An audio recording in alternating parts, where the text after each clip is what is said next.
વડિયા ખાતે કિસાન આક્રોશ યાત્રા ભવ્ય રીતે પસાર થતી આ યાત્રા સોમનાથથી અમરેલી તરફના માર્ગ પર યોજાઈ હતી। આ યાત્રામાં આશરે 45 થી 50 જેટલા ટ્રેક્ટરો જોડાયા હતા, જેમાં ખેડૂતોનો ઉત્સાહ અને એકતા સ્પષ્ટ જોવા મળી હતી। આ તકે પાલભાઈ આંબલિયાએ ખેડૂતોની સમસ્યાઓને ઉઠાવી સરકારને આડે હાથ લીધી હતી। તેમણે જણાવ્યું હતું કે ખેડૂતોને યોગ્ય સહાય અને પાકનું વ્યાજબી મૂલ્ય ન મળતા આક્રોશ વ્યક્ત કરવો પડ્યો હતો અને સરકારે હવે ખેડૂતોના પ્રશ્નો ગંભીરતાથી નિરાકરણ લાવવું જોઈએ તેવી માંગ કરવામાં આવી છે। જે કે સિંગુ સાથે રાજુ કારિયા વડિયા। ખેડૂત આગેવાન પાલભાઈએ બહુ સ્પષ્ટ રીતે કહ્યું કે આ ખેડૂતોની મજાક છે, ઐતિહાસિક મજાક છે।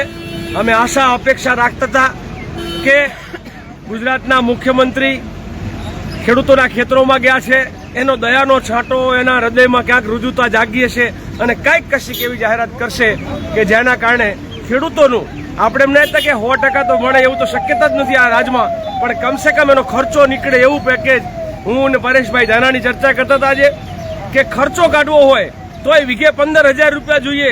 સરકારનું પેકેજ વીઘે 15,000 રૂપિયા આપે તો એનો ખર્ચો નીકળે, આવક તો નો જ ગણાય, એમાં ખાલી ખર્ચ નીકળે, બાકી વીઘે 30,000ની એવરેજ આવક પ્રમાણે ગણીએ તો આ પેકેજ જે છે એ 75,000 કરોડનું એ પ્રમાણે થવું જોઈએ। સરકારી આંકડા મુજબ મૂળ નુકસાની લાખ કરોડથી વધારે છે, ત્યારે સરકાર જે છે એમ તાડપત્રીના પૈસા નથી આપ્યા, 2 DAP કે 2 NPK ના પૈસા નથી વીઘે।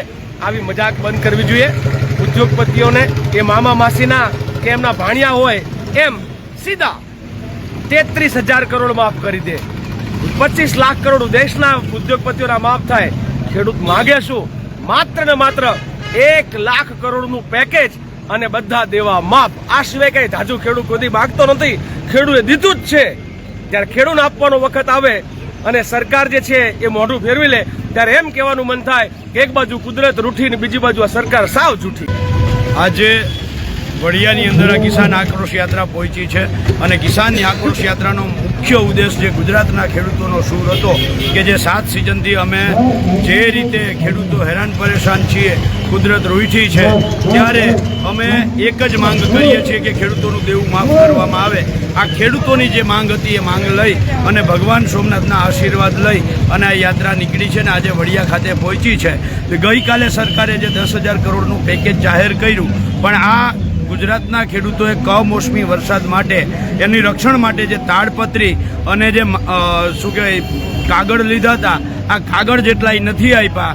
42 લાખ હેક્ટરની અંદર નુકસાન છે એવું સરકાર પોતે કહે છે અને એની સામે 10,000 કરોડનું પેકેજ એટલે વીઘે 3,520 રૂપિયા થાય। આ 3,520 કરતાં તો 5,000ના તાડપત્રી અને કાગળ ખેડૂતોએ લીધા છે, એટલે આ ઐતિહાસિક પેકેજ નથી, આ ખેડૂતોની ઐતિહાસિક મજાક છે।